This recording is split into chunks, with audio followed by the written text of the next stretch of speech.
enregistrement. Donc bienvenue à tous et bienvenue à ceux qui nous suivent par Zoom. J'ai aperçu que Étienne Fouillou était en ligne avec nous, donc on le salue évidemment particulièrement chaleureusement. Frédéric m'avait parlé de son projet. Le temps passe vite. Il me semble que c'était il y a quelques années.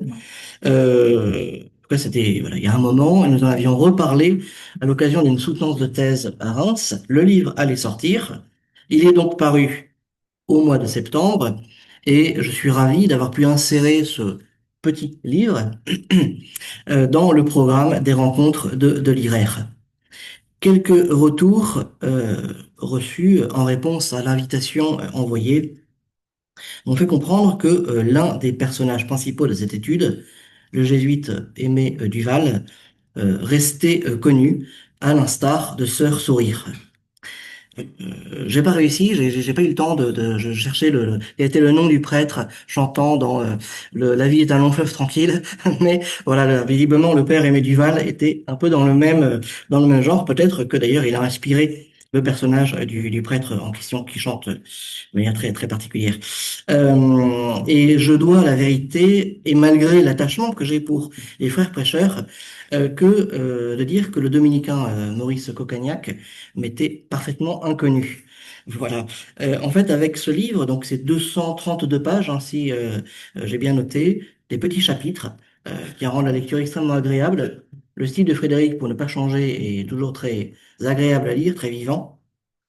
Et donc en plus, je ne sais pas si c'est une demande de l'éditeur ou si c'est vous-même, puisque enfin on se tutoie normalement dans la vie quotidienne, mais, euh, mais on va essayer de se vouvoyer pendant la séance. Ok. Et donc je ne sais pas si c'était voilà, si c'était toi qui as voulu faire le découpage. En tout cas, c'est très réussi ça rend l'ouvrage très agréable à lire.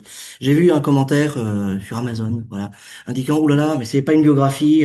Mais justement, c'est ça qui fait tout l'intérêt du livre, c'est qu'en fait, ça recoupe effectivement certains thèmes, on revient sur la vie du père Duval, mais pas seulement. Et c'est l'idée d'avoir fait plus des chapitres différents font que ce n'est pas une biographie strictement, mais que ça en fait aussi une biographie à part entière.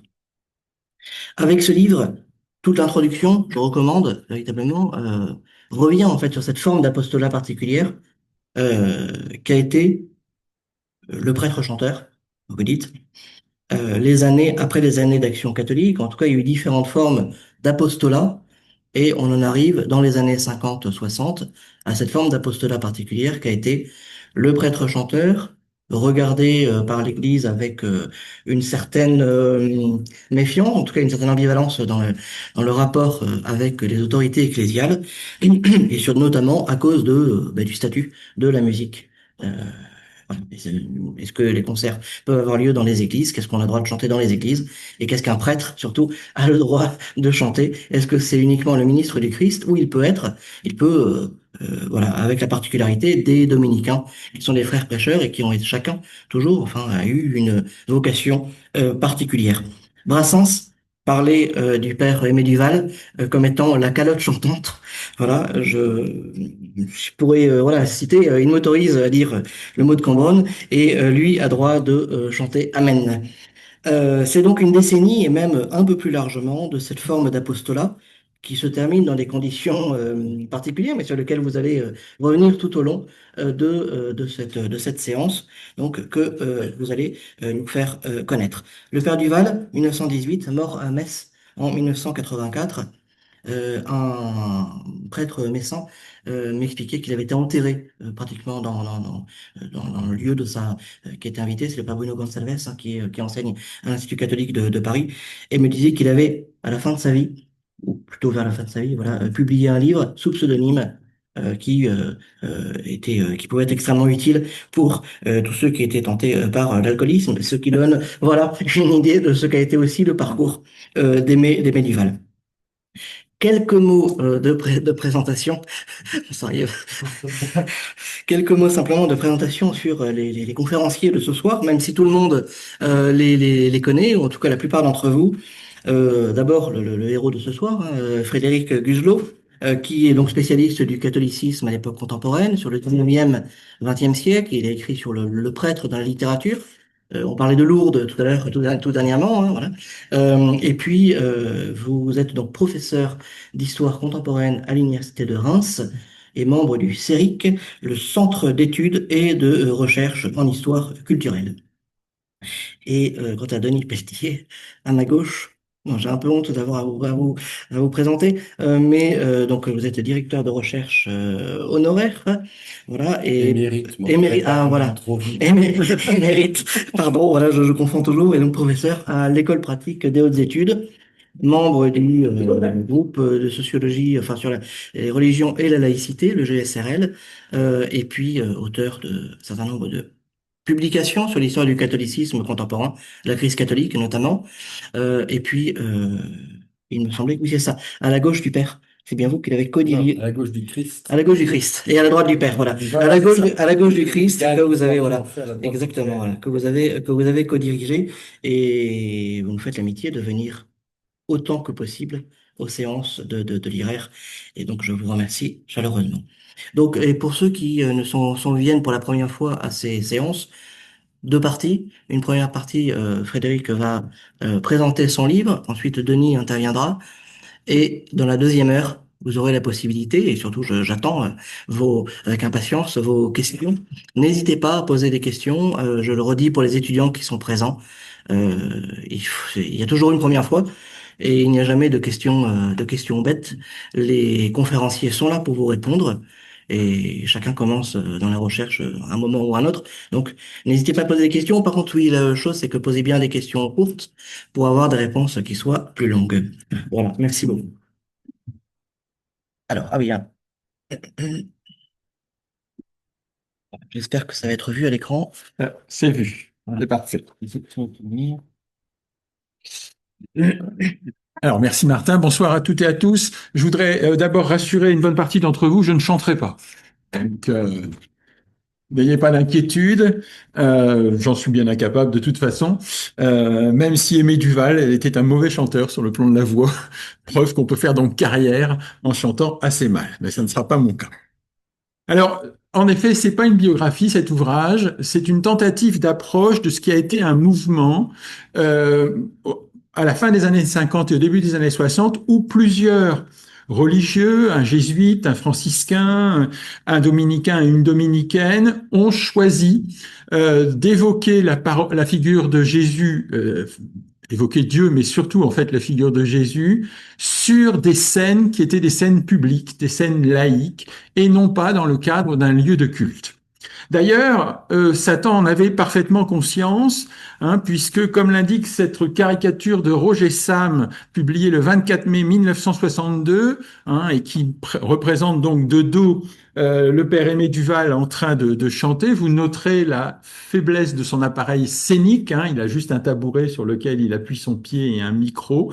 Satan essaye donc de saboter, hein, la communication. Alors pourquoi? Bah, tout simplement parce que il est vrai que dès juin 1957, le Temple des loisirs populaires, le Vélodrome d'hiver à Paris, accueille sur scène un chanteur qui détonne. Alors, il détonne pourquoi? Je cite la presse, c'est un prêtre. Il est venu tout seul affronter 7000 personnes et il les a soulevés d'enthousiasme.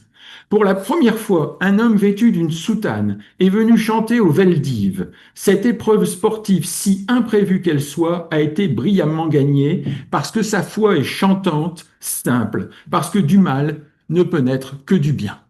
Alors vous avez ici un programme donc du guitariste du Bon Dieu, c'est le surnom que la presse va donner au départ à Aimé Duval, le jésuite, hein, le programme de Pleyel en juin 1958, et puis à côté un recueil de chants du père Duval, dont vous noterez que le titre est La souffrance et l'espérance du monde, qui sont deux des thèmes principaux, hein, qui seront abordés par ces chanteurs. Alors, ces chanteurs, en effet, ils ne sont pas tout seuls. Vous avez ici trois d'entre eux. Aimé Duval, donc le jésuite, 1918-1984, Maurice Cocagnac au centre, 1924-2006, et Didier Moucle, donc Cocagnac le dominicain, et Didier Moucle le franciscain, 1926-2007. Donc, trois prêtres qui sont à peu près identiques sur le plan générationnel, trois prêtres qui, comme vous pouvez le voir, mobilisent comme outil de travail un seul, identique, c'est-à-dire une guitare sèche, j'y reviendrai. Et à ces trois prêtres, il faut ajouter une religieuse, Janine Dekers, qu'un concours lui permettra d'obtenir le nom de Sœur Sourire. C'est pas du tout un choix personnel ni un choix de l'ordre. Il y a eu un concours d'organiser à la radio pour trouver un nom à cette religieuse et le nom qu'il a emporté, c'est Sœur Sourire. Vous avez ici deux photos qui sont en fait deux photos de la même série, décembre 1963. Vous la voyez seule avec sa guitare au pied du crucifix et seule, entourée de ses autorités de tutelle. Elle est visiblement bien gardée, comme vous pouvez le voir, toujours avec sa guitare. Alors, on a ici quatre figures, donc la plus célèbre étant de nos jours Sœur Sourire, The Singing Nun. Alors, je ne vous passerai pas l'extrait, mais je vous signale que vous pouvez écouter une très belle interprétation d'elle sur un site américain qui commence par un Y et qui finit par un E, dans le Ed Sullivan Show du 5 janvier 1964. Mais je voulais quand même vous mettre un extrait des paroles qui étaient celles de sa chanson. Alors, les plus connues, c'est le refrain, Dominique Niconique s'en allait tout simplement routier pauvre et chantant en tout chemin et en tout lieu, il ne parle que du bon Dieu, il ne parle que du bon Dieu. Et ces paroles du couplet 4, et pour semer la parole, inventa les frères prêcheurs. Alors, à cette figure, donc, il faut ajouter le franciscain, Didier Mouck, dont voici trois pochettes de disques. Alors, par ordre chronologique, celle en noir et blanc étant la plus ancienne, maison d'édition SM, qui est en fait une excroissance des éditions de l'EPI, qui sont des éditions de la GEC, très largement sous encadrement jésuite, mais qui se destinent donc à publier des disques. Vous voyez le père Didier en tenue civile, mais tenant et arborant presque comme un flambeau sa guitare, et on voit ensuite deux autres pochettes de disques, cette fois-ci chez Philips, collection Chant de Lumière, même collection et même éditeur que Sœur Sourire, où là il est en tenue franciscaine, et vous verrez, vous avez pu constater qu'au centre, il tient une colombe. Alors je ne sais pas pourquoi une colombe, j'ai un peu surpris, ou alors y a-t-il une référence à l'Esprit Saint, je ne sais pas, mais bon. Indéniablement, on a ici toute une iconographie, une représentation dans ces pochettes de disques, qui annonce une authenticité des chanteurs, une simplicité, une humilité de leur présence, avec un instrument qui est systématiquement mis en avant. Et vous verrez par exemple sur la pochette centrale, si vous regardez bien, c'est écrit un peu petit, mais il y a écrit par exemple la complainte du blouson noir, qui est une chanson qui à l'époque n'a pas été sans résonance. Coccagnac, cette fois-ci, Maurice Coccagnac, pochette de disque. Alors Maurice Coccagnac fait un choix légèrement. Alors Maurice Coccagnac, la chanson, ce n'est qu'une petite part de sa carrière. Il est aumônier dans les milieux des arts et du théâtre, et c'est lors d'un pèlerinage à Assise qu'il chante avec une guitare quelques chansons aux pèlerins qui l'accompagnent, et c'est là où ceux-ci le décident. Alors il y a Bernac parmi eux, qui est l'accompagnateur musical au piano de Francis Poulenc, c'est pas n'importe qui, donc qui l'incite donc à faire des disques. Ces disques simplement sont des disques très largement eux d'inspiration biblique, comme vous pouvez le voir, chanson biblique 2 et chanson biblique sur la pochette. Mais au centre, il y a ce disque un peu surprenant, Tu fais trop de mathématiques, concept que je ne peux que partager indéniablement, et qui a heurté ma scolarité, hélas. Mais bon, vous voyez, vous faites trop de mathématiques. Alors, des livrets musicaux, vous avez ici un livret de Mouck, Didier Mouck, donc Chemin de Saint-François, et un livret de Coccagnac, chansons bibliques. Donc, on a visiblement, vous voyez, tout un encadrement qui fait que est mise en avant, au fond, une simplicité de ces chanteurs, une humilité réelle et un instrument très simple et d'accès facile, qui est l'instrument déjà festif, très largement des soirées scouts, des encadrements GEC, ou ainsi de suite et tout. Donc, il y a rien de nouveau en soi, mais qui visiblement fait partie aussi de l'identité des personnages. Il ne faut pas les séparer de leur guitare de ce point de vue-là. Des personnages dont le christianisme n'est d'ailleurs jamais remis en cause. Vous avez ici deux photos d'Aimé Duval, une dans les Vosges, qui est sa région d'origine, une photo au pied du crucifix, et une à Jérusalem, au Saint-Sépulcre, où on a indéniablement une mise en scène volontaire de cette association à la personne de Jésus. Dans le sous-titre d'ouvrage, il y a eu une hésitation avec l'éditeur, une discussion, et je le salue, Monsieur Gentric, Lionel Gentric, qui a eu cette discussion avec moi. Au départ, j'avais écrit Chanter Dieu au temps du yéyé.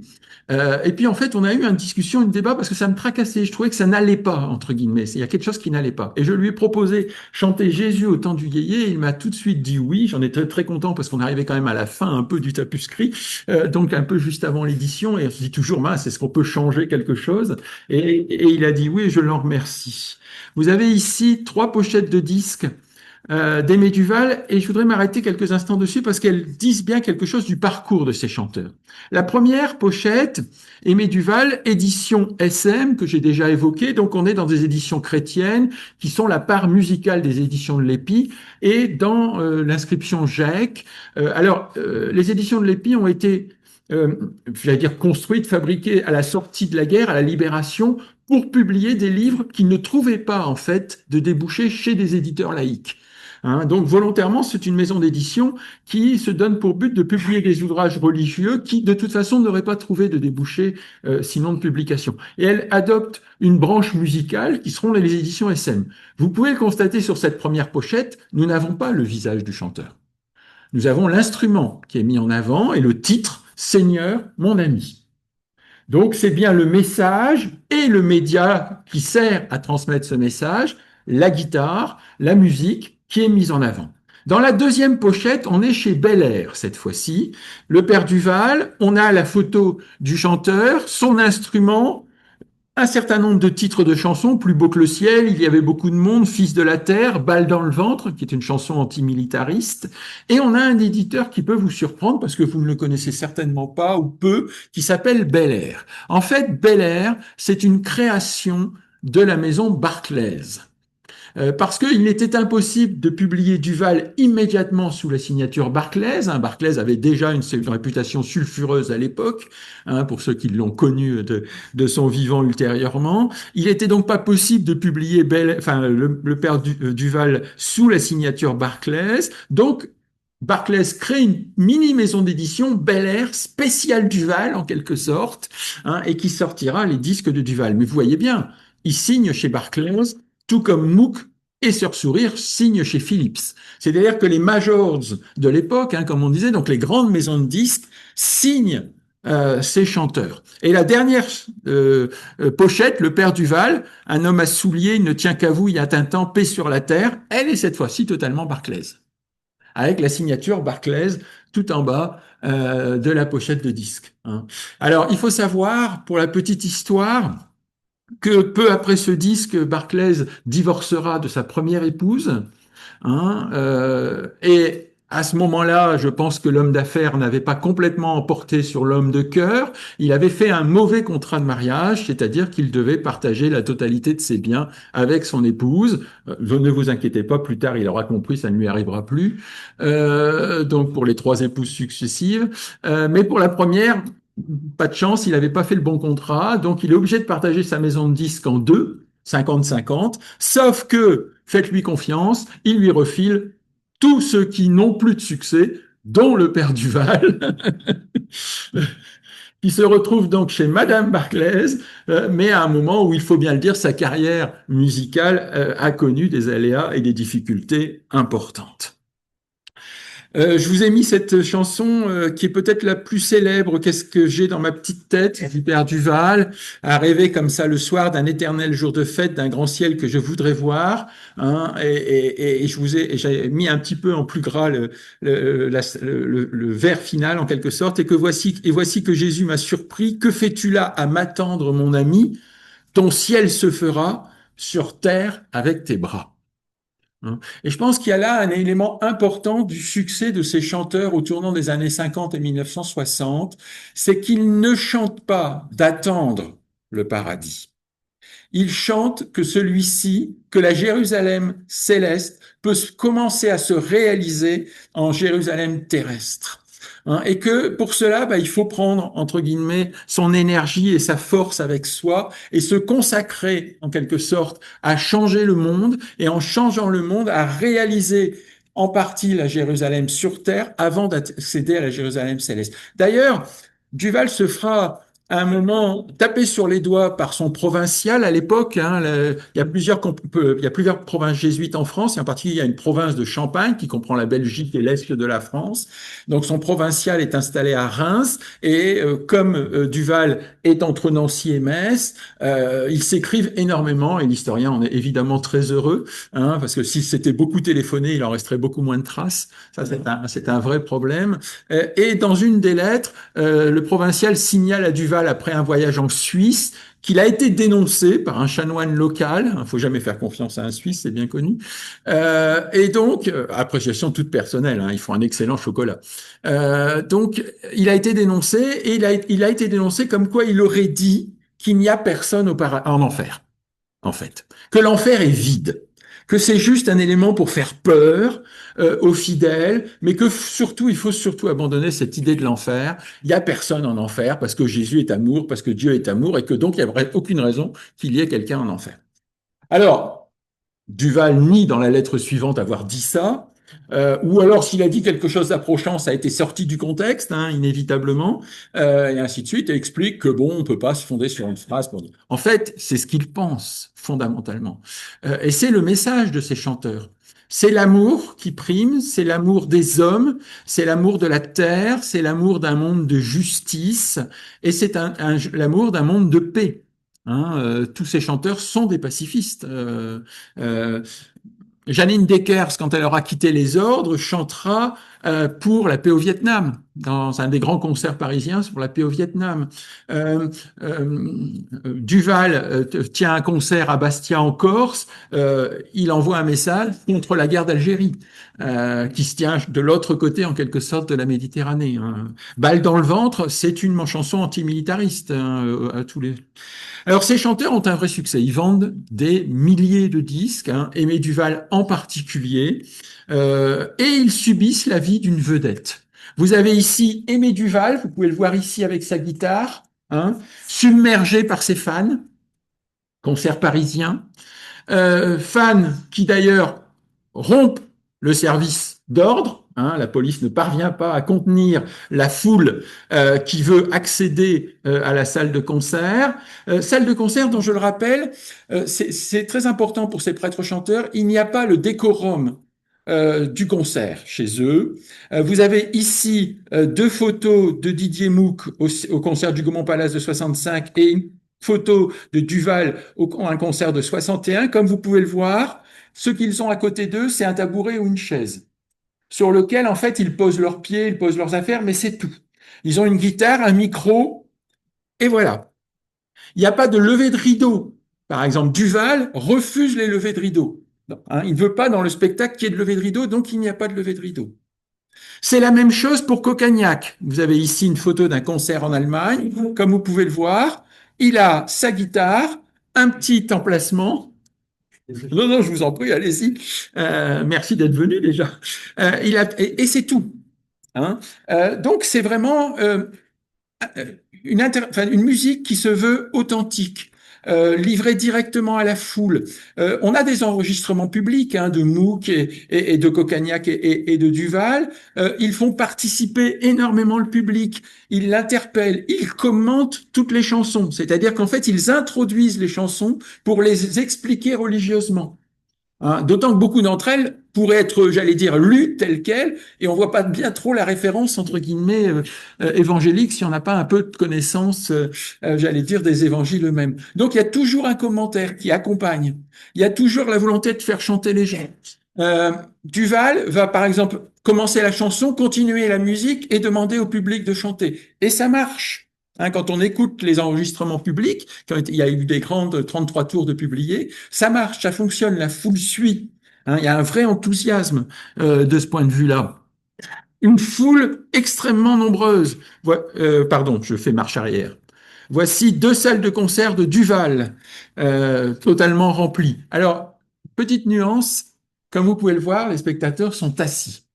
À l'époque, les spectacles, y compris de chansons de variété, se font assis. Une des grandes révolutions du début des années 60, c'est justement quand les gens vont se lever en concert.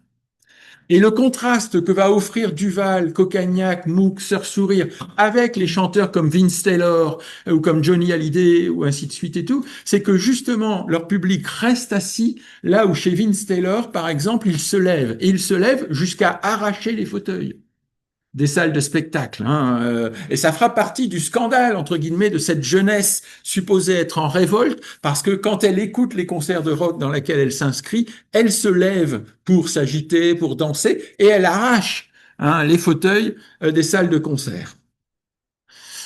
Alors, ensuite, vous avez ici ce qui est le devoir de tout chanteur, la dédicace.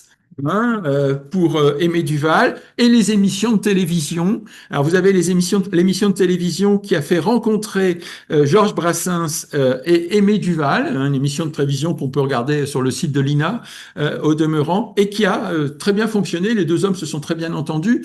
Alors il faut dire que par beaucoup d'aspects ils étaient très proches l'un de l'autre, un aspect un peu populaire. Simplement là où Georges Brassens se revendiquait d'être un anard de gauche, non croyant, anticlérical ou ainsi de suite. Martin l'a rappelé dans les trompettes de la renommée. Il dit j'ai Aimé Duval, la calotte chantante est mon ami. Il me laisse dire merde, je le laisse dire amen. Et les deux hommes se sont très bien entendus, se sont parfaitement entendus. Non, je ne dirai pas la suite. Nous sommes dans une salle honorable, d'après mon voisin. Donc voilà, mais vous pourrez écouter la chanson pour connaître la suite. Il y a un vrai succès qui se traduit d'ailleurs dans une certaine conception de la jeunesse. Vous avez ici deux caricatures de Moisan publiées dans l'Équipe, donc avant que Moisan n'entre au Canard enchaîné, le 6 décembre 1961, deux mises en scène de la jeunesse en révolte de l'époque, c'est-à-dire du blouson noir. Qui est perçu comme le signe de la jeunesse rebelle ou ainsi de suite. Un gendarme donc arrête un blouson noir devant l'affiche du concert au Palais des Sports du Père Duval. Ce n'est pas une chaîne de vélo, puisque évidemment le blouson noir a une chaîne de vélo pour frapper ses adversaires, c'est un chapelet. Ce qui à partir de là évidemment n'est pas condamnable. Quant à l'autre caricature, on est à la sortie du Palais des Sports, le concert du Père Duval est fini, on voit d'ailleurs discrètement le Père Duval s'éloigner sur un côté pendant que la foule sort du Palais des Sports. On n'a pas cassé les fauteuils, on a cassé les chaisières. Les deux blousons noirs, un couple, comme vous pouvez le constater. Donc, vous voyez l'évangile selon Saint Roch, alors que Duval ne fait pas de la musique rock, il fait de la chanson à texte comme Brassens. Et quand il voudra justement un peu changer son registre musical, c'est le moment où ça va commencer à ne plus fonctionner en soi. Et il a, comme toute vedette et comme toute star religieuse, des images de piété qui ont été faites en sa faveur, image de piété de 1958 que le responsable de son couvent a publié avec un succès indéniable. 100 000 images ont été vendues.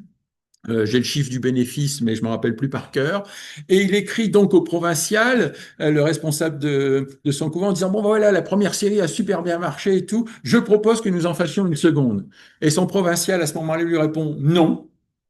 Il n'y aura pas, alors il ne lui dit pas de merchandising parce que le terme n'existe pas encore, mais il n'y aura pas de culte du Père Duval autour d'images pieuses. On va pas faire de l'argent avec ça, car un des problèmes qui se pose à la province jésuite de Champagne, mais aussi aux franciscains et aux dominicains, c'est que l'argent coule à flot.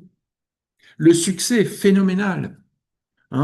C'est 7 à 8% de droits d'auteur par disque, c'est des millions de francs qui débarquent dans les caisses et le provincial de Champagne panique, il déteste l'argent, il a un rapport de haine envers l'argent, il a peur que l'anticléricalisme renaisse aussi sur cette idée de triomphe d'argent et donc il invente ce que on va appeler dans l'Église la caisse Duval, c'est-à-dire en fait la possibilité de faire ruisseler, dirait-on de nos jours, l'argent des succès de Duval sur l'ensemble des missions du monde entier.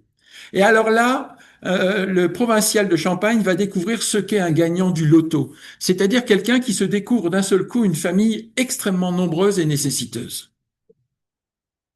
Et il va recevoir une masse de courriers absolument phénoménale de l'Europe et du monde entier en disant, bon, bah là, je n'ai pas fini l'aile de mon orphelinat, j'ai une chapelle latérale qui est inachevée, j'ai besoin d'une gyppe au fond de la jungle, ou ainsi de suite et tout, hein. Et on a un inventaire à l'après-vert des sommes d'argent qui se déversent sur le monde entier, alors essentiellement en Asie et en Afrique, il faut bien le dire, beaucoup moins en Amérique latine, mais qui montre en fait un moyen de détourner. Et son provincial insiste auprès de Duval en disant, chaque fois qu'on vous parle d'argent, expliquez bien que cet argent va aux missions. Ce qui est le cas, je veux dire. Indéniablement, cet argent va aux missions. Alors pour conclure et pas être trop long et laisser un peu de temps au public, il faut bien constater d'abord que cette expérience musicale de prêtres qui décident d'aller sur les planches des scènes de spectacle de variété. Et attention, hein, c'est les palais des sports, les salles de spectacle, les casinos-théâtres, le Palais Gaumont à Paris, 15 000 places, hein, la plus grande salle de l'époque. Donc des salles entièrement laïques, hein. Ces gens-là ne chantent pas dans les églises, ils ne chantent pas dans les monastères. Alors ils le feront à côté, hein, mais c'est vraiment là que se situe leur succès, hein, et ils remplissent leurs salles, hein, avec un indéniable succès, une vraie simplicité, hein. Ils sont convaincants. On a des lettres.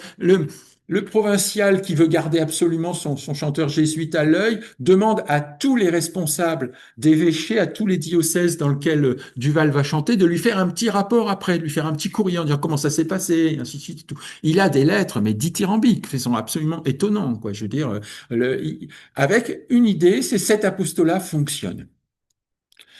Il fonctionne d'abord parce que il rassure les fidèles en leur donnant l'impression qu'ils ne sont pas seuls, alors qu'on tient un discours de décadence de l'Église, de déclin de la foi ou ainsi de suite et tout, ben non. Ce prêtre démontre que je ne suis pas seul, il chante des choses que j'ai envie d'entendre, je ne suis pas seul à chanter avec lui, je peux acheter son disque et l'écouter à la maison. Si je suis une jeune fille ou un jeune Jean, j'ai l'accord de mes parents pour aller au concert d'Aimé Duval, c'est pas sûr que j'ai l'accord de mes parents pour aller à celui de Vince Taylor, c'est même sûr que je n'aurai pas l'accord de mes parents pour aller à celui de Vince Taylor, et ainsi de suite et tout. Donc il y a cet aspect-là qui joue. Mais il y a aussi l'idée qu'il convainc des indécis, qu'il acquiert un discours qui touche les gens au-delà, je veux dire, de l'espérance dans une foi croyante appliquée et qui est en quelque sorte vécue. Il resensibilise à tout un public à un message évangélique, un message évangélique. Donc de justice, de paix, d'attention aux plus pauvres, aux plus misérables, aux plus bas à ceux en bas de l'échelle sociale, ou ainsi de suite et tout. Et ce message, bah, il s'inscrit aussi dans son époque. C'est ça aussi qui fait de leur succès, c'est qu'ils répondent à une attente sociale qui est celle de leur temps. Au bout, c'est pourtant un échec, car on n'est pas une star sans addiction. Comme vous le savez, Sœur Sourire quittera les ordres, tombera dans la drogue, hein, et se suicidera avec sa compagne au début des années 80. Didier Mouck, alors est-ce une fin? Je ne sais pas, mais se spécialisera dans l'accompagnement des pèlerins en Terre Sainte. Sur paquebot, hein, essentiellement, où il assurera tout à la fois des spectacles musicaux, ainsi de suite, tout, mais ça sera une de ses spécialités. Cocagnac changera complètement de voix et nous passerons sous silence la suite, avec une tentative d'introduction du yoga au sein de l'ordre dominicain qui ne fonctionnera pas bien, il faut le dire. Mais bon, peu importe. Et Aimé Duval tombera dans l'alcoolisme. Un alcoolisme ravageur, terrible, avec de vrais problèmes de santé qui conduisent par exemple en 1962, alors qu'il est en pleine gloire, hein, à se retirer en Suisse pour se soigner pendant presque, alors pas tout à fait un an, pendant presque 9 mois, ou ainsi de suite et tout, avant de revenir et de reconnaître à nouveau la gloire et de s'éteindre progressivement à partir de 1964-65 jusque dans les années 70. Alcoolisme qu'il va combattre en participant à la création à Nancy des alcooliques anonymes, hein, auquel il participera, ce qui lui permettra d'ailleurs, enfin, conduira à arrêter sa carrière musicale parce qu'il ne peut plus s'éloigner des Alcooliques Anonymes. Il faut qu'il soit là à chaque séance qui a lieu. Donc, il ne fait plus ses grands concerts dans le monde entier. Il fait plus ses grands concerts en France, en Espagne, en Angleterre, en Allemagne, en Italie, ou ainsi de suite et tout. Et il témoignera à la télévision en 1980, un témoignage très fort sur cet alcoolisme justement, et il participera de la prise de conscience au sein d'un pays largement alcoolisé, soyons honnêtes à l'époque, justement des ravages de l'alcool. Parce qu'il dira, voilà, moi je suis Aimé Duval, je suis le guitariste du Bon Dieu, vous m'avez connu, vous m'avez aimé, vous m'avez écouté, je viens témoigner devant vous des ravages que l'alcool a eu sur moi. Hein, il écrira aussi enfin des mémoires, en quelque sorte, une autobiographie, qui témoignera aussi des mêmes soucis. Et c'est vraiment, je veux dire, une fin de vie, j'allais dire, de star déchu en quelque sorte, hein, même s'il a réussi à sortir de l'alcool et à vaincre cette addiction, mais qui en fait aussi à sa façon une des vedettes des années 60, car combien d'entre eux ont fini dans l'alcool ou la drogue, et de ce point de vue-là, hein, ces chanteurs ne dépareillent pas avec ceux avec lesquels enfin ceux qu'ils ont pu fréquenter à la même époque. Voilà, merci beaucoup.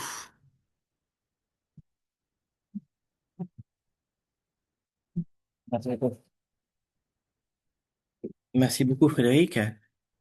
Je vais laisser la parole aussitôt à Denis. Il y a juste une question qui m'est venue, mais on en parlera tout à l'heure. Est-ce qu'il y a eu une étude de fait sur le répertoire des chants d'action catholique? Non, Parce que, elle est à faire. voilà, oui, oui, oui. Oui, absolument. Bon, ça me fait très plaisir. C'est la deuxième fois qu'on parle de ce livre avec Frédéric, parce qu'il est venu en parler dans un séminaire que je co-anime avec Céline Béraud entre le PHE et le HESS. Euh, j'ai une raison personnelle aussi d'être très content de... Moi, je fais partie des gens, je pense que je dois être parmi les auditeurs les plus jeunes du Père Duval, parce que c'était une référence de mes frères aînés. Je viens d'une famille nombreuse. Et je pense que je pourrais vous chanter 25, moi je pourrais vous chanter 25 chansons du Père Duval. Euh, Tu ne parles pas que... fais gaffe Jacques-Olivier, j'en suis capable. Tu sais que j'en suis capable. Euh, et peut-être pour commencer là-dessus, moi je l'ai entendu en concert deux fois, et pour donner une autre facette, ou compléter ce que tu disais, j'ai deux souvenirs du Père Duval. Une première au printemps 68, juste après l'attentat contre Bob Kennedy. Et donc, Bob Kennedy est entre la vie et la mort, et il chante Balle dans le ventre, un homme va s'étendre, que je peux vous chanter si vous voulez, mais là, j'essaye de fabriquer un peu d'émotion, donc je vais pas le chanter. Et la salle, enfin, je ne sais pas, parce que j'avais 10 ans, donc c'est possible que je projette, mais dans mon souvenir, la salle est en larmes. C'est-à-dire, ce type avait une capacité, il chante très mal, en effet, quand on écoute ses disques, mais il a une capacité à fabriquer de l'émotion collective qui est très, très étonnante. La deuxième fois que je l'ai entendu, c'était un tout petit peu plus tard, peu importe. Euh, Quand on était, et tu parlais tout de suite de Martin des chansons d'Action catholique, mais en réfléchissant à ce que j'allais raconter ce soir, je suis allé chercher sur Internet autre chose, qui sont les disques scouts, et notamment la collection Clarté, qui est une collection de micro-sillons, bon, comme on disait à l'époque, c'est-à-dire le moment où on passe du 78 tours au 33 tours et au 45 tours. C'est souvent des petits 33 tours et non pas des petits 45 tours. On peut mettre, enfin, c'est du bricolage, on peut mettre plus de choses dessus, peu importe. Et tu as d'un côté la collection Clarté, donc, qui est une collection de chants de chants scouts pour les adolescents, hein, les collégiennes de la chanson, les pionniers du monde entier, des choses comme ça. Et puis, tu as en même temps pour les enfants des contes en disque. Et pour moi, c'est très intéressant parce que c'est un aspect de ton bouquin que je trouve extrêmement intéressant. C'est euh, comment l'apologétique se renouvelle-t-elle avec le 33 tours ou le 45 tours. Et il y a quelque chose qui est, de ce point de vue-là, dans l'histoire que tu racontes, il y a quelque chose qui est parallèle à une autre histoire que tu connais très bien, qui est l'histoire des bons livres, de la bonne littérature, de la bonne presse, de la bonne édition, et puis évidemment une histoire du bon cinéma. Et je pense que c'est-à-dire les outils de la communication moderne qui permettent qui permettent de renouveler l'apologétique dans un monde qui se déchristianise, ou dont on a peur qu'il se déchristianise. Et ces nouveaux outils de l'apologétique, qui en fait sont intéressants parce que, évidemment, ils échouent. Le cinéma chrétien, on n'a jamais réussi à le faire convenablement. La variété chrétienne, effectivement, ça finit quand même un peu en, comment le dire sans le dire de manière, pas en eau de boudin, mais ça s'est délité à un moment. Et donc voilà, ça, je trouve ça, je trouve ça, ce que j'ai, donc moi, c'est des souvenirs d'enfance, mais ce que j'ai compris en te lisant, c'est que c'est pas seulement des souvenirs d'enfance. Et la deuxième chose que j'ai envie de dire, c'est que c'est une histoire, c'est effectivement, et tu le montres bien, une partie de l'histoire de la variété en France. Alors, on a tous été profs à l'université où on l'est encore, donc on a enseigné les années 60, on a parlé des yéyés devant nos étudiants, ces gens. Avant les yéyés, vous avez quoi dans l'histoire de la variété française? Ben, d'abord, vous avez des chanteurs, vous avez ce qu'on appelle ce qu'on a pour appeler les chanteurs à accent. Fin des années 50, début des années 60. Enrico Macias, c'est le chanteur pied noir. Dalida, c'est l'italienne immigrée en France.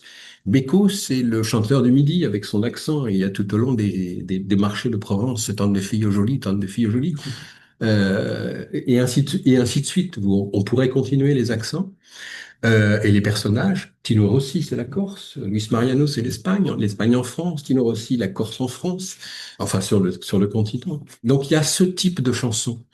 Et puis il y a un deuxième type de chanson qui est la chanson dite populaire à texte, Brassens.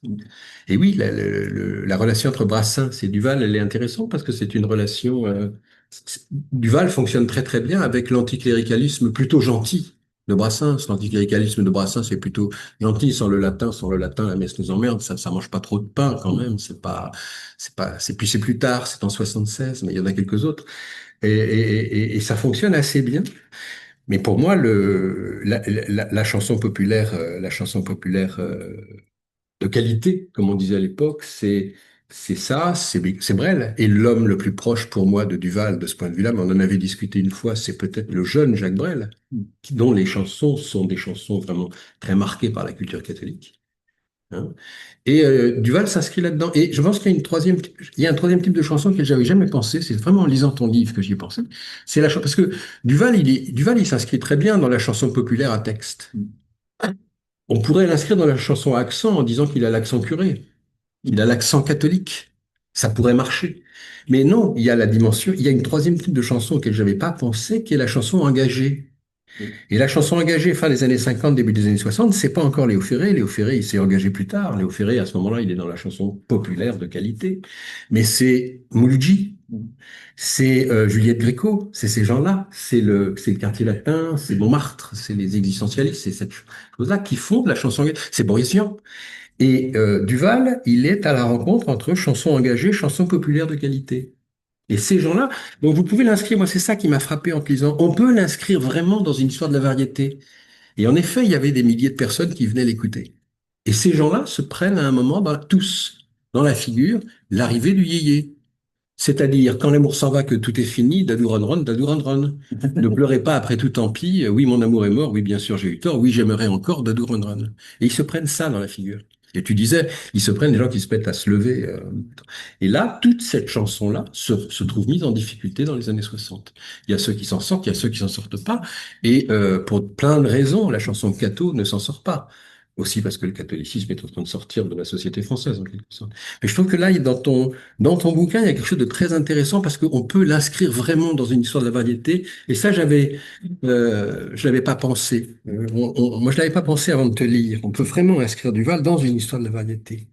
Ensuite, alors, j'ai un petit regret, Frédéric, que je t'ai pas dit la fois dernière, c'est que tu n'aies pas davantage fait ce que tu as un peu fait là, c'est-à-dire analyser les textes. Parce que dans ce bouquin que tu nous as écrit, il y a un truc absolument passionnant, effectivement, sur le bonhomme. C'est-à-dire sur la biographie d'un personnage hors du commun et voilà, qui fait éclater de toutes parts le modèle de prêtre dans lequel il se sent à l'étroit et en quelque sorte enfermé. Avec une dimension, si tu lis les textes, si on lit bien les textes, avec une dimension pastorale, apologétique, hein, le Seigneur reviendra, il a promis, ne sois pas endormi cette nuit-là, ou celui que tu citais tout à l'heure, Seigneur mon ami. Mais quand tu lis ces textes, il y a aussi une dimension très profondément mélancolique. Hein. Pourquoi viens-tu si tard, ô Seigneur, pour me voir? Ou pourquoi Seigneur, pourquoi fis-tu la nuit si longue, si longue, si longue pour moi? Il y a un truc de personnage très profondément mélancolique.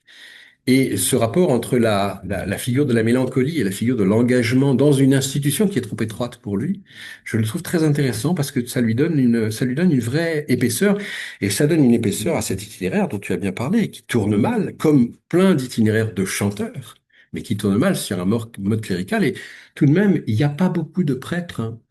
Remarque d'historien, il n'y a pas beaucoup de prêtres qui ont parlé de l'alcoolisme des prêtres.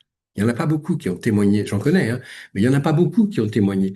Et le témoignage de Duval au début des années 80 sur son propre alcoolisme, c'est un moment qui n'est pas secondaire dans l'histoire dans l'histoire des prêtres de la fin du XXe siècle. Ça, c'est la deuxième chose que je trouve vraiment intéressante, avec le petit regret sur le fait que tu n'aies pas travaillé davantage sur les textes eux-mêmes, et aussi sur les versos des 45 tours, où il y a des textes, il y a des commentaires de ce qu'il y a à l'intérieur. Pourquoi? Parce que il y a une personne dans l'université française qui sait ce que c'est qu'un texte de fiction, c'est Frédéric Bugelot. Donc, tu aurais vraiment pu le faire. Je sais pas pourquoi tu l'as pas fait davantage. C'est pas si fréquent, hein. Et il y a une troisième dimension que je trouve vraiment intéressante dans ton bouquin, c'est une histoire des crises, pas des crises, mais une histoire des tensions internes au catholicisme des années 50-60 sur le mode mineur. Et sur le mode mineur, ça va bien avec la musique. Quelle musique du Père Duval est quand même pas très très bonne. Et puis c'est un peu un gratteux façon feu de bois chez les scouts le soir. Hein. C'est vraiment pas un très bon. Il fabrique de l'émotion, mais c'est pas un très bon. C'est pas Brassens en particulier, point de vue musical. Euh, mais tu vois, le mode mineur, c'est-à-dire chanter, c'est quand même moins grave, ça expose théoriquement moins que de faire de la théologie. Hein. Chanter, c'est moins dangereux que de sortir les pères de l'Église pour se débarrasser un peu de l'héritage du néotomisme. Chanter, c'est plutôt chanter, et même chanter pacifiste, même chanter social. C'est moins dangereux qu'aller travailler avec le Parti communiste, se faire prêtre ouvrier. Être prêtre chanteur, après tout, vous avez plein de prêtres, vous avez pas mal de prêtres dans les années 50-60 qui ont un métier. Hein, pas seulement la mission ouvrière, mais la mission de France. Donc ils sont pas forcément tous ouvriers. Hein. Être prêtre et avoir un métier à côté. Et chez Duval, chez les autres, il y a cette dimension-là qui fabrique en quelque sorte un observatoire sur le mode mineur de l'histoire du catholicisme français dans les années 50-60.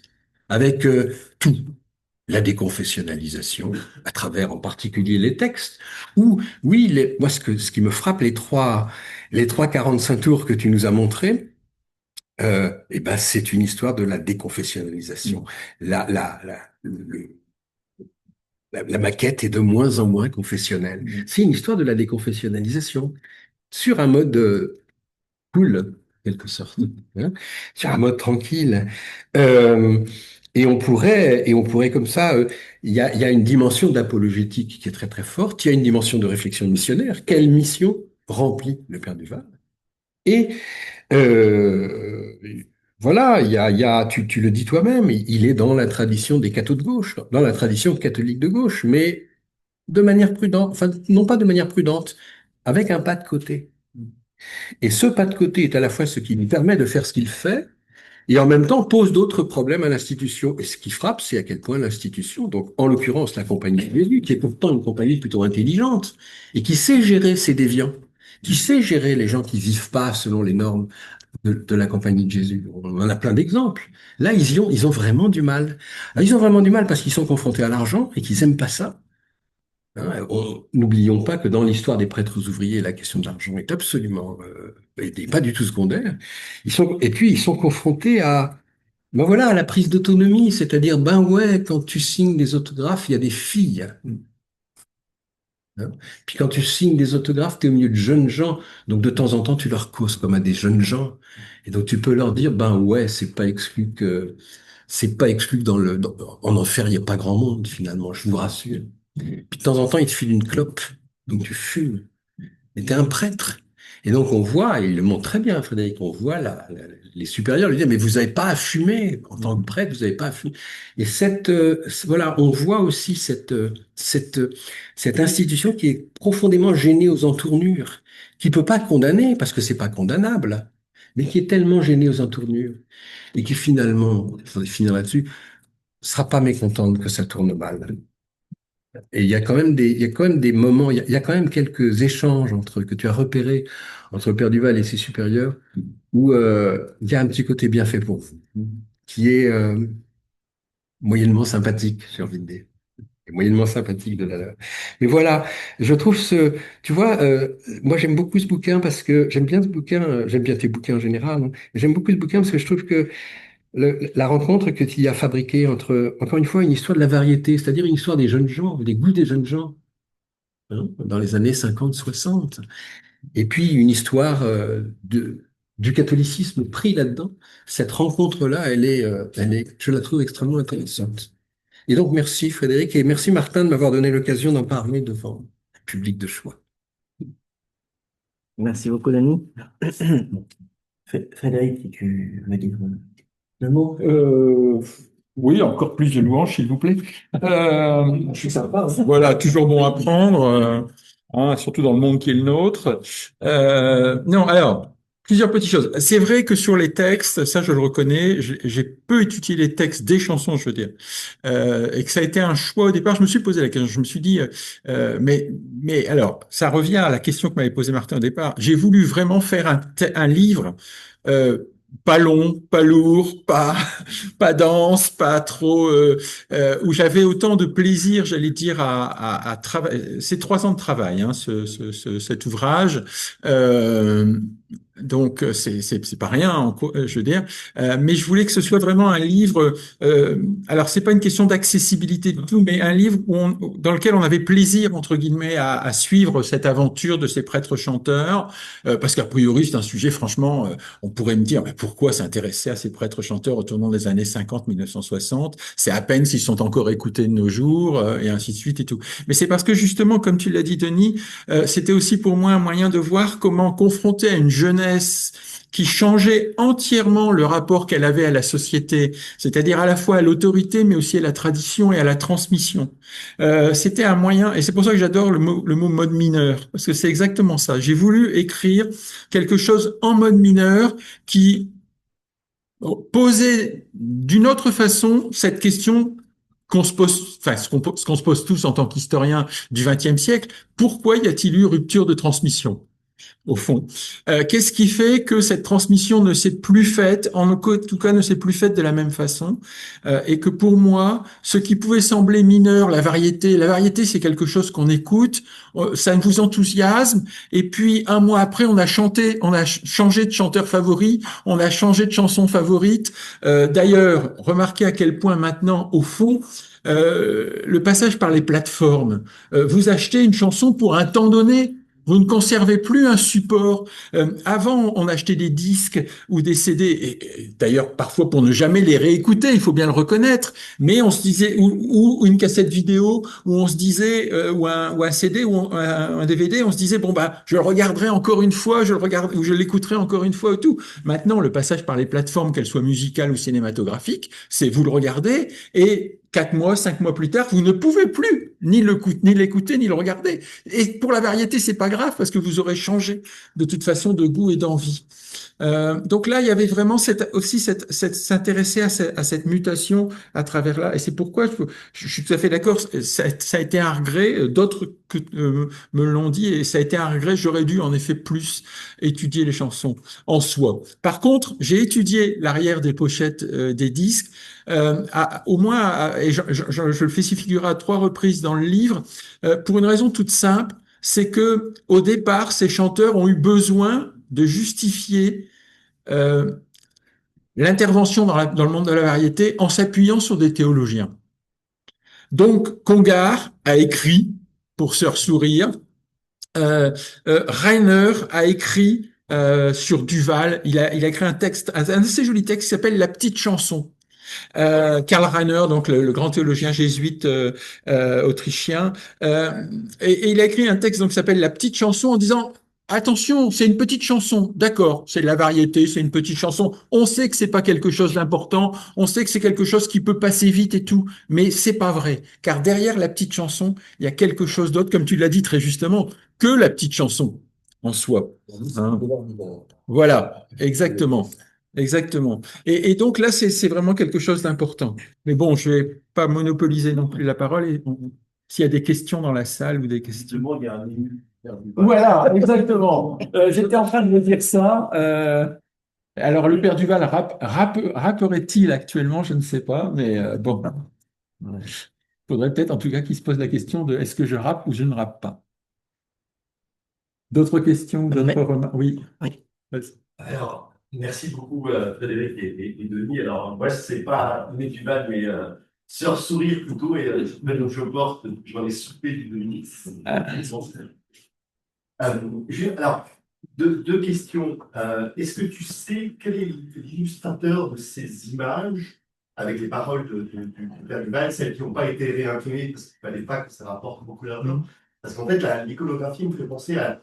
Moi-même, j'ai quelque part une représentation de mon saint patron, de Munich, et c'est le même graphisme. Et je pense que c'est le même artiste. Alors, ça m'intéresserait de savoir. Je pense que c'est quelque chose que mes parents avaient acheté quelque part dans une boutique monastère à l'époque. Mon père avait un vrai nom bénédictin au Luxembourg, et puis je pense que ça avait été acheté là. Donc, si jamais tu as le nom de l'artiste, ça m'intéresserait pour retrouver ça. Et par ailleurs, tu as un peu évoqué ça. Ça serait quoi la postérité de ces gens-là aujourd'hui?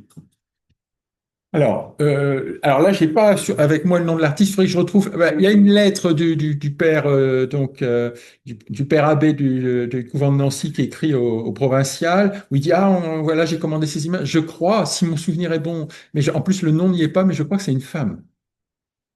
Donc, mais bon, il faut que je retrouve la lettre et tout. J'ai pas le nom là.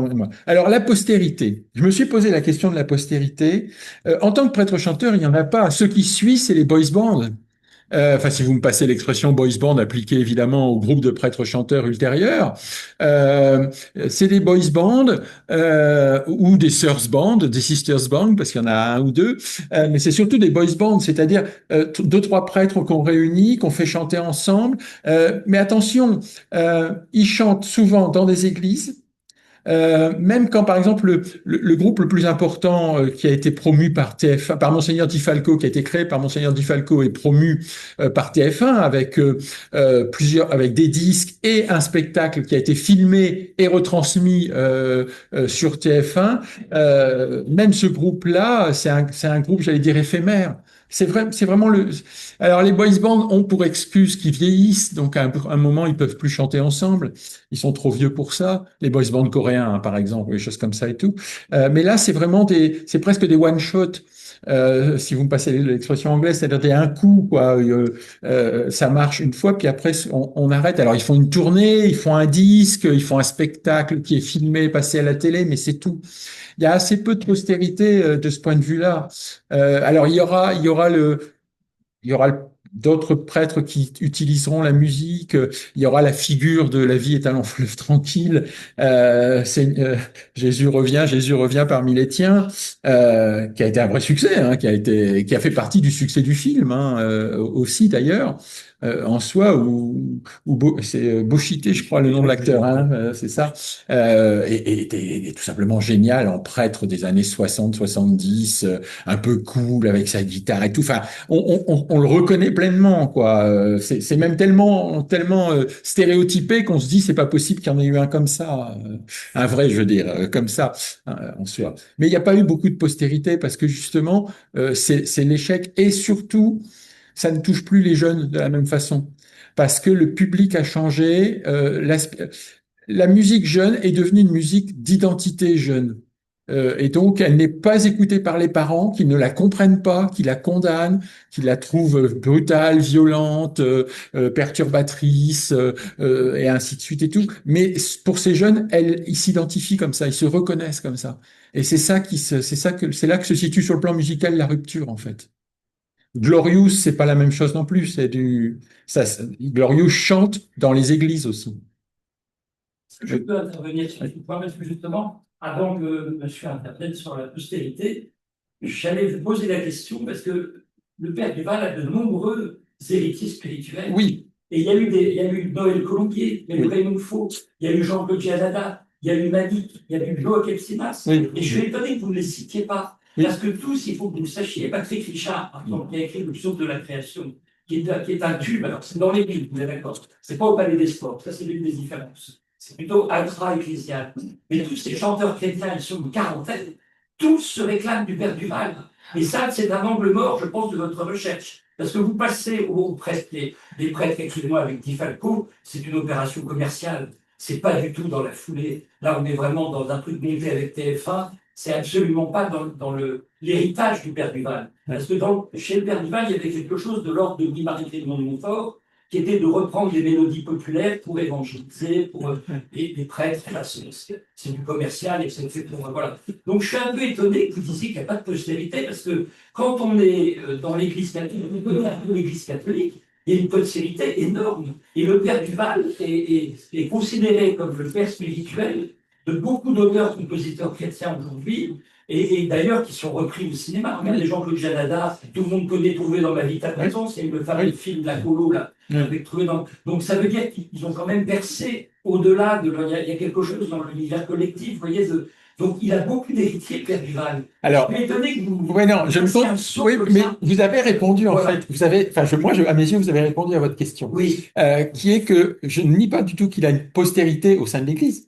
Je dis simplement que la figure d'un prêtre-chanteur qui monte sur des scènes laïques et qui triomphe au point de vendre des centaines de milliers de disques ou ainsi de suite, tout, là, il n'a pas de postérité.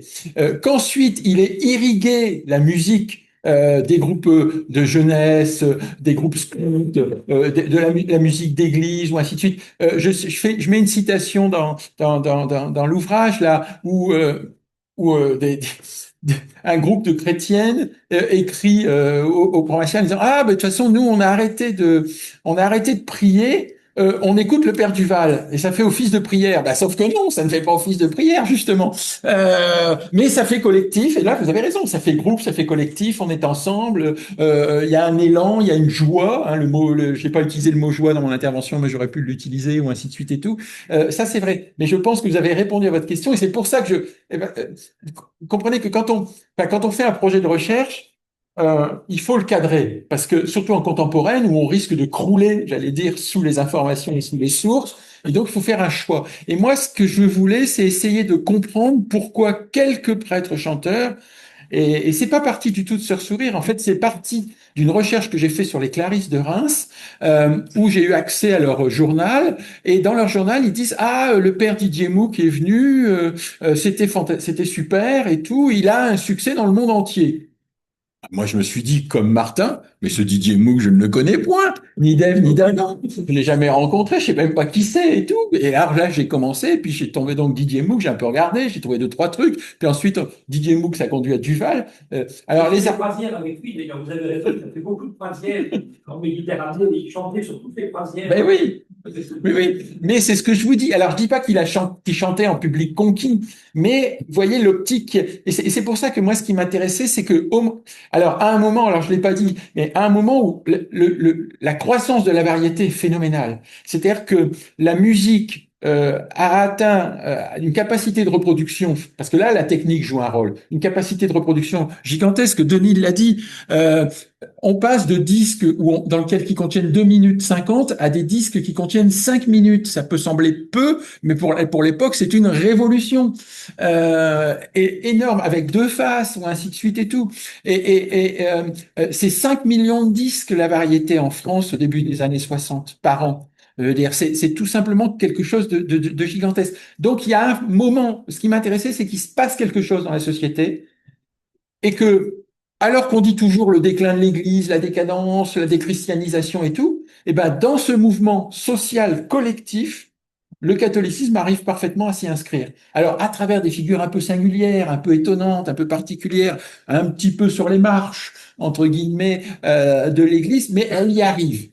Et pourtant, au bout, c'est l'échec. Et c'est ça, moi, qui m'intéressait. C'est pas ensuite les résonances au sein de l'institution. Ça, je ne le nie pas. Et si j'ai fait ensuite des références aux boys bands, d'abord, c'est parce que ça m'amusait de parler des boys bands coréens, puisque pour des raisons diverses et variées, je suis pas sans connaître ça. Euh, on a des enfants parfois, hein. Donc qui n'ont pas les mêmes goûts musicaux que vous, ça arrive. Donc voilà, mais ça m'intéressait. Et puis surtout parce que en fait, il y a eu un phénomène boys band qui est intéressant aussi et qui mériterait à lui aussi une étude. Et j'allais dire, je suis un peu comme tout chercheur. J'espère toujours que moi, ce que je fais conduira d'autres à faire quelque chose. Et si quelqu'un un jour me dit, bah oui, j'ai vu votre livre, puis là, les trucs des boys band, on en sait grand-chose? Je dis, bah non, pas beaucoup, donc si vous pouviez faire quelque chose, tant mieux. Moi, je le ferai pas, hein, je le dis tout de suite. Et si je peux me permettre une précision, que Glorious, vous avez raison, au début, chantait dans les églises, mais aujourd'hui, ils remplissent les élites. Hein. Oui, Ils chantent dans les élites. Là, ils étaient à Nancy la semaine oui, dernière.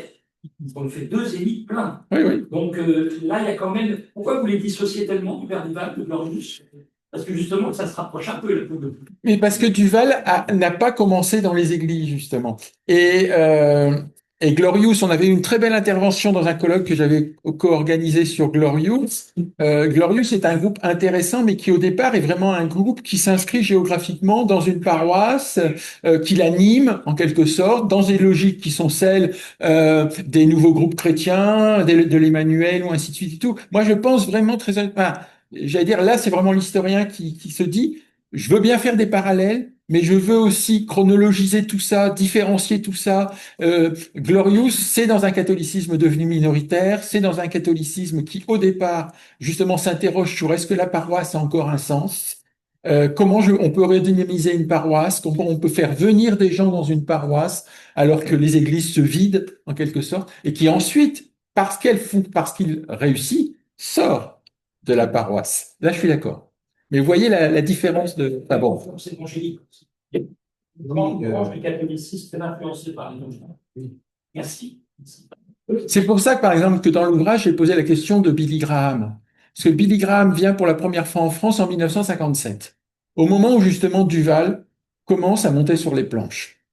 Et Billy Graham fait ses premières, donc, et il mobilise à ce moment-là des musiciens français. Il fait venir des chœurs et des musiciens français dans ses prêches, justement. Et j'ai posé la question, mais en fait, je n'ai trouvé aucune trace. Alors, peut-être qu'il y en a. Voilà, de connexion entre Duval et dans les archives. Il n'y a pas de trace. Je signale simplement que la première fois que Billy Graham vient en France, c'est en 57, et c'est justement au moment où Duval monte sur les planches. Mais Duval, ses premiers disques sont avant l'arrivée de Billy Graham. Il y avait une autre, oui, pardon. Est-ce que en tant que prêtre star de la musique philanthrope qui donc est mouvé à la France, est-ce qu'il avait une relation particulière aux médias et à la politique, aux zones politiques? Est-ce qu'on a interrogé pour parler de l'actualité géopolitique notamment de l'époque? Alors, il arrivait qu'on l'interroge sur la géopolitique. Au niveau de la presse, il était très prudent. Il faut dire que son provincial, ils étaient tous très prudents. Il faut dire que son provincial lui avait dit la politique c'est non. Ça ne veut pas dire qu'il n'avait pas des soucis. Par exemple, il est allé chanter, il a fait beaucoup de tours de chant dans les prisons. Parce qu'à ses yeux, les prisonniers, et les mouvements dans les prisons n'ont pas encore commencé, hein, les mouvements d'attention aux prisonniers n'ont pas encore commencé au sein du protestantisme, du catholicisme et tout. Ça viendra après. Alors, il y a déjà des prêtres qui vont en prison, il y a déjà des religieuses qui vont en prison, mais il n'y a pas encore de système organisé en quelque sorte. Il va chanter dans une prison.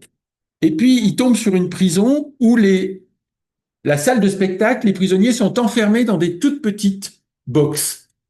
dont seul le visage émerge. Je sais pas, si vous visitez des vieilles prisons historiques, c'est des systèmes qui étaient tout à fait classiques à l'époque. Et il ne voit que le visage. Et ça le révulse, ça le révolte.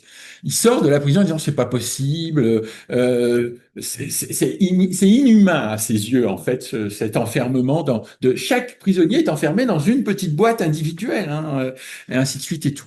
Sauf que là, il se prend un retour de bâton des syndicats de prison, entre guillemets, dont la CFTC, qui est très puissante dans les prisons à l'époque, et qui lui dit, non mais c'est pas possible, quoi. Vous pouvez pas dire que les gardiens de prison sont inhumains, c'est les règles, on est obligé de faire comme ça, on n'a pas le choix, et ainsi de suite et tout. Il se prend un retour de bâton des lettres des syndicats qui sont absolument phénoménaux. Ça, il y a un scandale dans la presse, ou ainsi de suite, il est obligé de rétro-pédaler, enfin, de façon tout à fait intéressante et tout.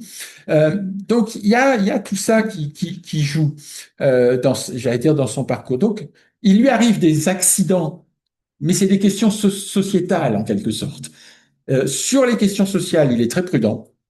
Il ne parle pas des prêtres ouvriers, en tout cas public, hein. Il parle très peu de géopolitique. Dans les concerts, il lui arrive de dire un ou deux mots, je vous l'ai dit encore, sur la guerre d'Algérie, mais c'est tout. Et dans la presse, il est plus interrogé de façon intéressante. Alors, je ne sais pas, parce que ça, c'est le problème. Est-ce qu'il dit à l'avance à la presse les questions qu'il veut entendre ou pas? Il est beaucoup interrogé sur comment il concilie sa vie religieuse et sa vie de chanteur. Il est beaucoup interrogé sur l'argent. Hein, donc là, de ce point de vue-là, son provincial a eu raison de le prévenir. Il y a beaucoup de questions sur l'argent. Et voilà, c'est les deux grands thèmes principaux qui surgissent. Et sur les thèmes. Mais sur la géopolitique, non, puis il est très, très prudent. Alors, il participera à une veillée sur le Vietnam dans les années 60, la grande veillée œcuménique où il y a des protestants, tout ça. Et là, il va se faire un peu taper sur les doigts. Mais il est quand même très prudent en général. La prudence est quand même ce qui domine chez ces prêtres chanteurs. Bon, est-ce qu'il a des liens avec les milieux pacifistes ou... Alors, il a des liens avec, j'allais dire, il est favorable à la décolonisation. Il a des liens, alors, avec tout ce qui est, tout ce qu'a évoqué Sabine Rousseau dans son livre, hein, sur les catholiques qui manifestent en faveur de la décolonisation dans les années 50, 60, 70. Il fait partie des gens qu'on peut inviter. Il accepte des invitations. Il ne fait pas de concert. Il est présent, mais il fait pas de concert. Hein. De ce point de vue-là, il est très prudent aussi. Il n'a pas de lien autre particulier. C'est quelqu'un. Bon, il revient aussi il revient aussi systématiquement dans l'Est. Hein, il habite pas Paris, ce qui change aussi la donne dans un monde très à l'époque déjà très parisien. Il revient systématiquement dans l'Est, ou ainsi de suite et tout. Bon, donc non, il est très prudent globalement. Il a raison, c'est ce qui lui a réussi. Hein. Et donc, je me posais la question de savoir si le succès sur scène du Père Duval se traduit aussi en termes de pratique. Par contre, quoi, si on vient à la lettre du Père Duval, et ce qu'on sait aussi par ailleurs, après la République, à quoi ressemble le messe du Père Duval? Alors ça c'est un des gros problèmes. Bon, d'abord il est jésuite, donc il est dans un couvent, il fait peu de messes, mais surtout il fait pas non plus complètement ses messes. Et ça, il est très surveillé là-dessus. Hein, son provincial lui systématiquement lui demande. Il est à partir d'un certain moment, vous avez peut-être pu le voir, il est accompagné d'un autre jésuite qui est le père Noir. NOIR, c'est son nom, qui est là pour l'encadrer, le soutenir, l'aider, éviter ses excès, en particulier au niveau de l'alcool ou des choses comme ça et tout. En fait, ils vont devenir tellement proches que c'est plus un copain qu'un surveillant. Là, c'est le problème il faut parfois changer les surveillants parce que hein, c'est qui garde le gardien à un moment, c'est qui garde le gardien. Hein, donc bon, et là le gardien à un moment il garde plus grand chose parce que bon, comme c'est quelqu'un d'éminemment sympathique, puis que ça marche très bien. Enfin, je veux dire, il a la foule autour de lui, une foule assez féminine hein, aussi. Alors c'est très difficile à savoir parce que les rares photos qu'on a, le public est très divers. On vient en famille, beaucoup, parce que ça, c'est acceptable pour les familles. Le public est quand même très féminin. Les rares photos de dédicaces qu'on a, c'est beaucoup des femmes ou des jeunes filles, ou même des filles, des gamines, je veux dire, des choses comme ça et tout. C'est très difficile. Alors, il fait pas ses messes. Ses opposants ses opposants écriront, ses opposants intégristes en particulier écriront qu'ils ne veulent surtout pas que le père Duval fasse des messes parce que, à leurs yeux, justement, il ne serait pas capable de faire une messe. Il est devenu impur, hein, c'est le mot qui est presque utilisé, en quelque sorte, parce qu'il a basculé du côté de la variété, qu'il a basculé du côté du monde laïque, ou ainsi de suite et tout. Non, mais ça c'est un vrai enjeu. Il n'y a pas de messe au fond du Père Duval. Il y aura des messes de Coccagnac et des messes de Mouck, mais dans lequel, alors, Coccagnac écrivant des musiques pour la messe aussi, là, ça pose moins de problèmes. Et Mouck, j'ai pas vu de traces archivistiques d'un problème quelconque. Est-ce qu'on peut établir une équivalence dans ces parcours-là entre Sœur Sourire et les trois autres, ou est-ce que le fait que ce soit une religieuse, une femme, affecte son parcours de chanteuse populaire d'un caractère très très original par rapport aux trois autres? Oui, et là, vous venez de soulever chez moi un immense regret parce que j'avais prévu de vous ramener la pochette de disque de Sœur Sourire. Alors, pas le disque parce que j'avais pas de problème, mais la pochette de disque de Sœur Sourire, la première pochette du disque de Sœur Sourire. Je l'ai posée sur mon bureau, elle est devant moi et d'un seul coup, je me rends compte que je l'ai pas dans mon sac et je m'en veux beaucoup. Pourquoi? Parce que cette pochette de disque est tout à fait intéressante et comme je l'avais pas fait figurer volontairement sur le PowerPoint, je t'ai dit, je vous la ramène comme ça, vous la passerez parmi vous. J'adore quand on peut se passer des objets parmi et paf, je l'ai pas fait évidemment comme un idiot. Je l'avais fait pour le séminaire, mais je l'ai oublié là. Il y a sur la photo, c'est un décor chrétien. Il y a pas on voit pas la chanteuse. Quand on la voit sur les photos ensuite, elle est de dos. Il y a volontairement au début de Sœur Sourire un effacement de la chanteuse euh, qui est volontaire de la part de sa tutelle qui ne veut justement pas qu'elle devienne une star et qu'on a et comme elle triomphe très vite, très tôt, je vous dis son nom a été choisi par un jeu concours. Son nom, Sœur Sourire, je veux dire.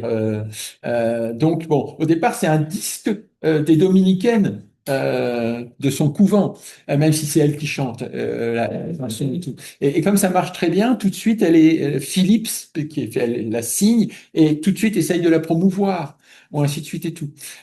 Donc au départ, elle est effacée, indéniablement, volontairement. Et quand ensuite elle tente, toujours en religieuse, de faire une carrière solo, ça marche moins bien.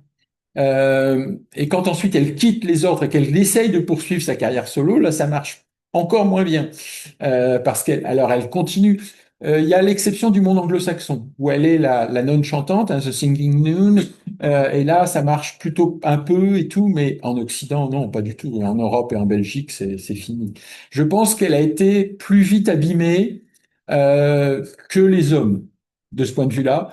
Elle n'a pas réussi à constituer son espace d'autonomie qu'a évoqué Denis. Duval a un espace d'autonomie, même s'il a un encadrement. Mouk aussi et tout. Ils arrivent plus facilement à acquérir un espace d'autonomie. Et ils défendent aussi plus facilement leur position.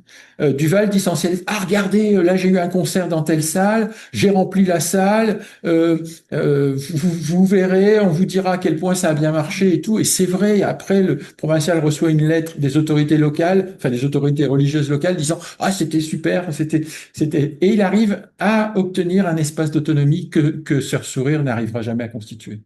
D'ailleurs, autre différence, Sœur Sourire n'a pas de contrat personnel, tout l'argent va au couvent ou à Philips, ce qui posera d'ailleurs problème quand elle quittera le couvent, c'est-à-dire qu'elle n'a plus rien, elle a rien, elle n'a pas d'argent, alors il y aura des négociations, tout ça.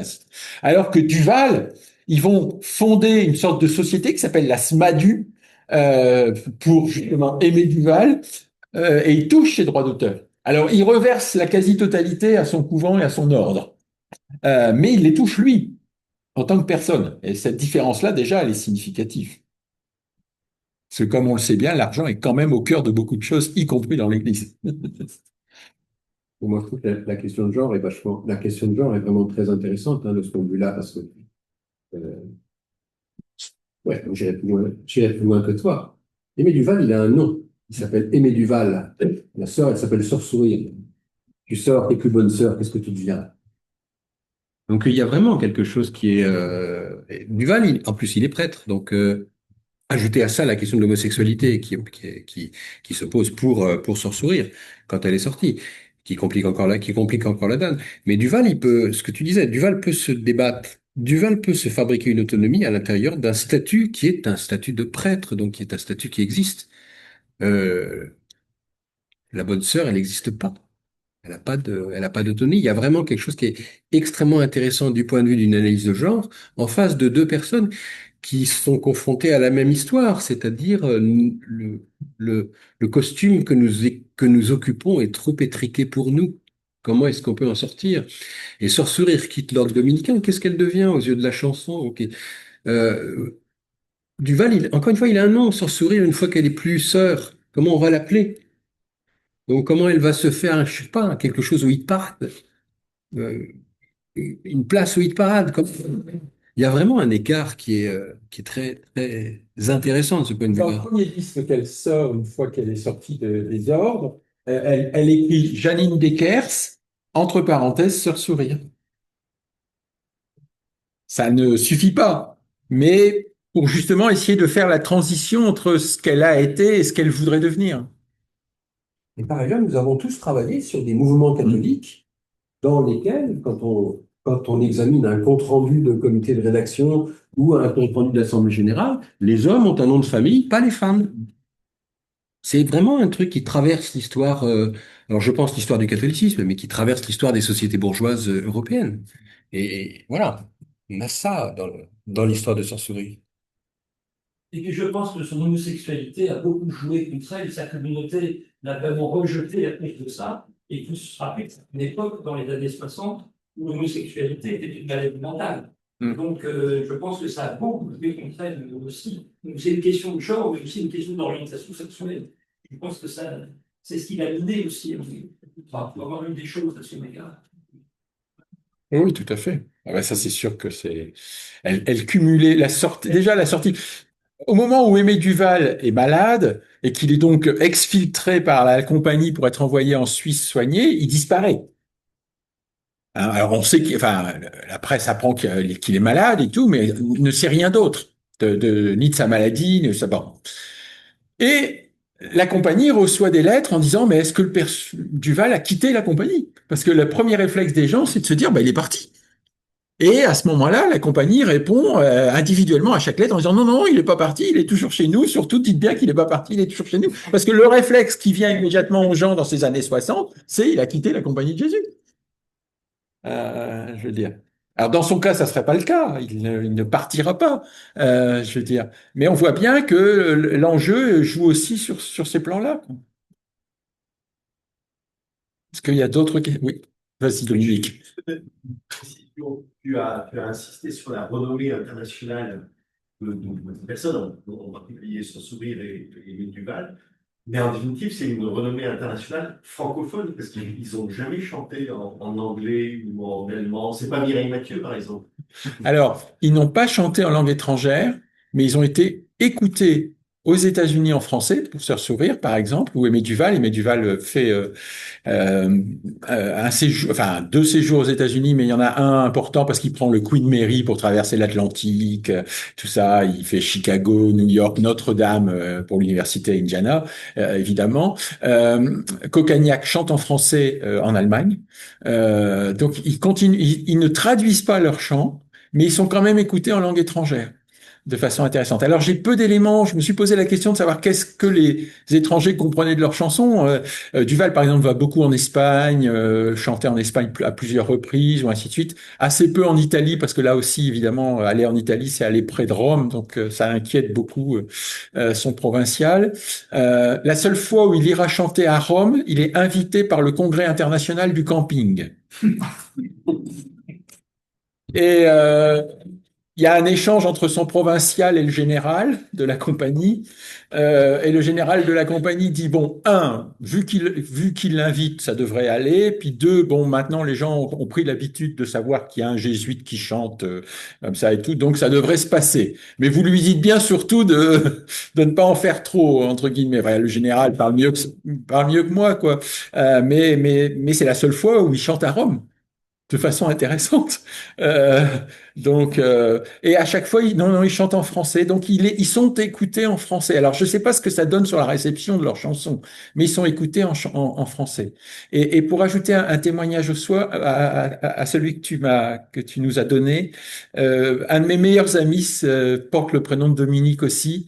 Et quand je lui ai expliqué, il n'est pas du tout historien, il n'est pas du tout dans notre milieu et tout. Et quand il me demande souvent sur quoi je travaille et tout. Et quand je lui ai expliqué sur quoi je travaille, il m'a expliqué à quel point dans son enfance, cette chanson l'avait martyrisé.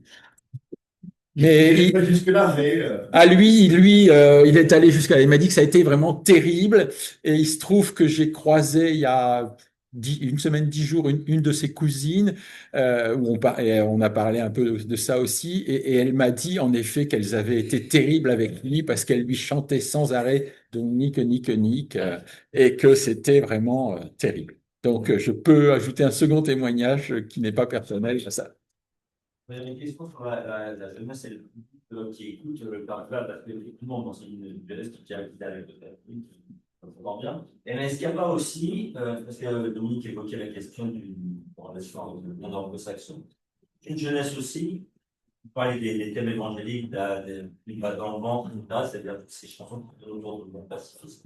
Une jeunesse aussi qui est sensibilisée par le biais du mouvement des droits civiques, par Peter Paul et Mary, etc., à tous ces thèmes-là. Est-ce qu'on dispose sur les logiques sur le public, parce qu'on voyait aussi finalement des masses un petit peu excitées comme ça, un petit peu Beatlemania, quoi. Oui. Qu'est-ce qui se passe exactement? Et puis est-ce qu'ils sont sensibles à ça? Parce que j'ai l'impression que ces jeunes sont aussi des gens qui écoutent ce qui vient de faire. Oui, bien sûr, tout à fait. Aimer Duval ou Mouk ou tout ça, c'est super avantageux pour cette jeunesse-là. C'est le moyen d'être révolté sans que vos parents soient inquiets. C'est génial. Vous pouvez être contre la guerre du Vietnam, vous pouvez être contre, enfin, la guerre d'Indochine, la guerre du Vietnam, vous pouvez être contre la guerre d'Algérie, vous pouvez trouver que la société vous écrase, vous pouvez trouver que la jeunesse n'est pas reconnue, qu'elle s'exprime pas assez et tout ça, et sans que vos parents s'inquiètent. Ah, t'écoutes du Père Duval, pardon, tout va bien. Pas de problème, tout va bien. D'ailleurs, tu vas aller au concert du Père Duval, pas de problème, on te paye une place. Tu vas aller voir Vince Taylor, ah non, là, c'est pas possible.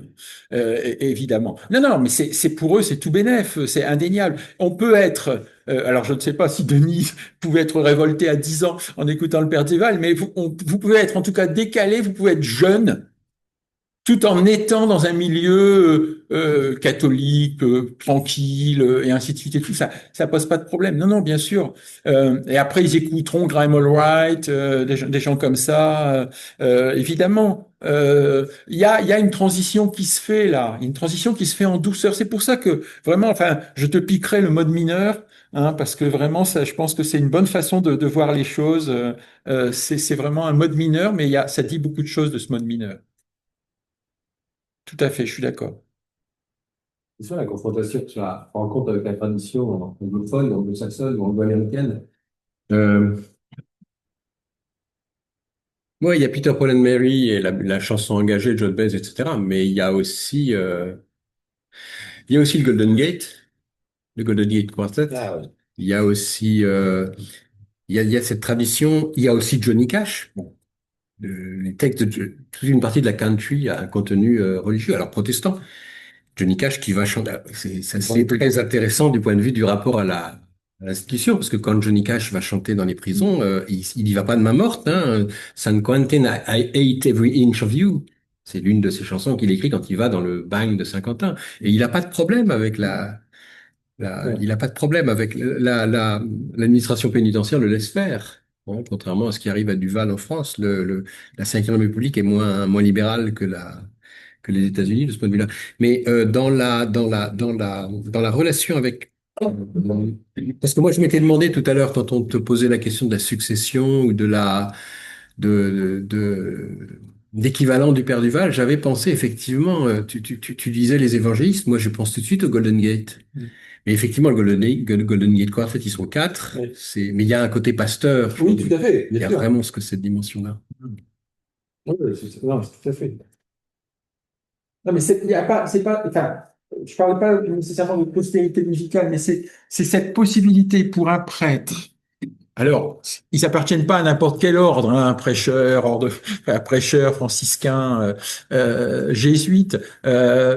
Mais pour un prêtre monter sur une scène publique, le Gaumont Palace, d'ailleurs, la presse à l'époque se pose la question. Hein, quand Duval passe à Nice, il passe le même jour que Johnny Hallyday. La presse se dit, tiens, lequel des deux va gagner? En fait, les deux remplissent les salles, hein, donc ne vous inquiétez pas. Mais voyez, donc il y a vraiment cette mise en scène, en quelque sorte, d'une concurrence et la mise en scène aussi de deux jeunesses. C'est-à-dire qu'on oppose on oppose à la jeunesse sage, en quelque sorte, d'Aimé Duval, ce qu'elle n'est pas complètement, hein, au fond, la jeunesse débridée des concerts de Vince Taylor. Vince Taylor, dont je vous signale d'ailleurs qu'il appartient aussi à Barclays. Donc, Barclays, de toute façon, je veux dire, il a ses bénéfices des deux côtés. Hein. Il a Duval et Vince Taylor, hein, donc il n'y a pas de souci. Ça pose parfois des petits problèmes. Par exemple, Duval va participer à un concert qui sont 24 heures musicales pour les 24 heures du Mans. Donc à la radio, ils vont faire un immense concert de 24 heures en faisant venir, j'allais dire, un peu toutes les gloires de l'époque, et ils passent après les chaussettes noires. Ce qui évidemment est toujours un peu embêtant. Au départ, c'est un archevêque, je crois, à Poitiers, à ce moment-là, dit non. C'est pas possible. Vous pouvez pas passer après les chaussettes noires, ça ne va pas. Il y a une campagne dans la presse en disant mais pourquoi Duval peut pas chanter et tout, et à la fin l'archevêque laisse tomber quoi. Et Duval chante aux 24 heures du Mans après les chaussettes noires. Chaussettes noires qui sont d'ailleurs aussi de chez Barclays, au demeurant, à l'époque. C'est justement, si je peux me permettre une question, quels sont les rapports d'Aimé Duval? Sans sourire, on a compris qu'avec son ordre, ça avait été compliqué, mais une question intra-ecclésiale et internationale, on va dire. Est-ce que Rome s'intéresse aux activités du Père Duval? Éventuellement, le nonce fait attention à comment ça se passe? Ou au contraire, finalement, Rome n'en a rien à faire? Alors, avec Sourire, il n'y a pas de rencontre. Il n'y a pas il y a pas non plus de confrontation. Il n'y a pas d'organisation par la presse ou la télévision, par exemple, de rencontres. Donc ça, j'allais dire, c'est une non-relation. Il n'y a pas de concurrence non plus. Il n'y a pas de concert de l'un après l'autre ou de l'un contre l'autre ou ainsi de suite et tout. Pour ce qui est du contrôle par le nonce et par Rome, il existe. On le sait grâce en fait au courrier que le général de la Compagnie de Jésus écrit au provincial de la province de Champagne. Ce contrôle, il est un contrôle. Alors, il n'y a pas d'interdiction.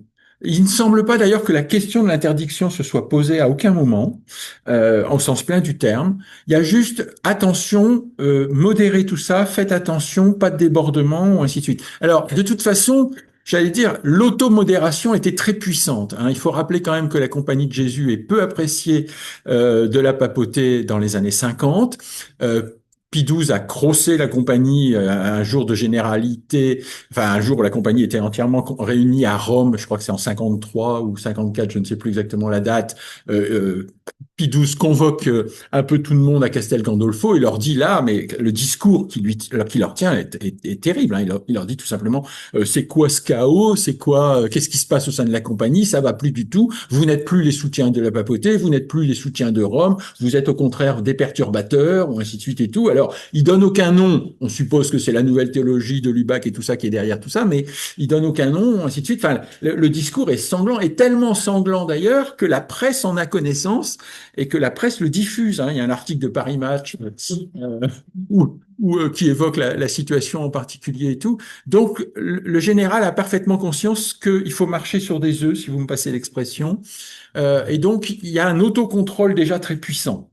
Et c'est d'ailleurs pour ça que, au départ, le général interdit à Duval d'aller chanter à Rome. C'est-à-dire que Rome est terra interdite pour Duval au départ, parce que justement, il faut surtout pas donner la moindre excuse au Vatican de dire bon là ça va pas et hop, on tape sur un jésuite de plus. C'est pas possible. Donc il ne chantera pas à Rome, je vous dis, avant, je crois que c'est 1964, l'invitation pour le Congrès international du camping, donc très tardivement dans sa carrière. Et est-ce qu'il a rencontré une fois un pape ou pas? Non. Non, jamais. Non, non, non, jamais. Non, non. Non, non, de ce point de vue-là, il n'y a pas de rencontre avec. Alors, avec un futur pape peut-être, je me pose la question, mais en tout cas avec un pape en fonction et en exercice, non. Donc, donc voilà.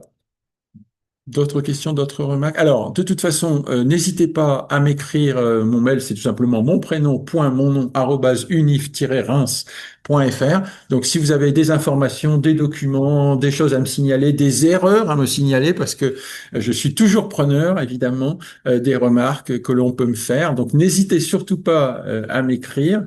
Merci en tout cas d'être venu ce soir un peu tardivement, en plein. Alors, si je crois qu'il y avait un autre événement en même temps que celui-ci, et je me suis dit, ah, lequel vont-ils choisir? Et je vous remercie d'avoir choisi celui-ci. Oui, quand tu es par la retraite, tu es fait. Il- avant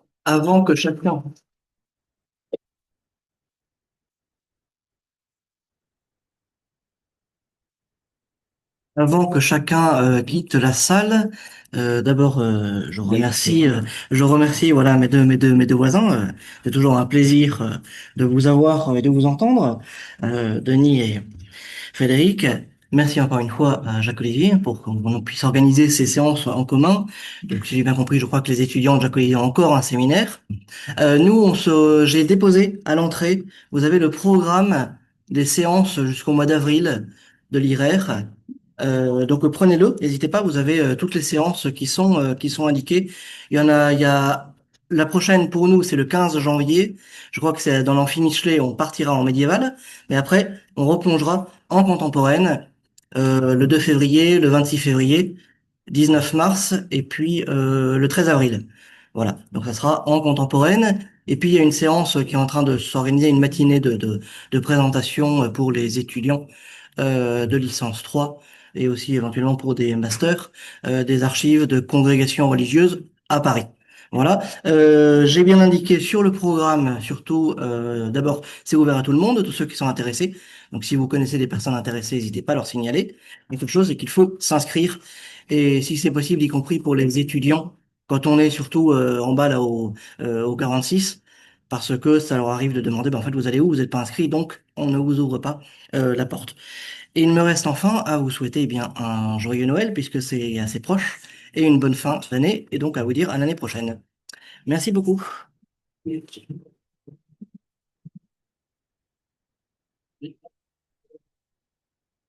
merci à ceux qui ont suivi en ligne.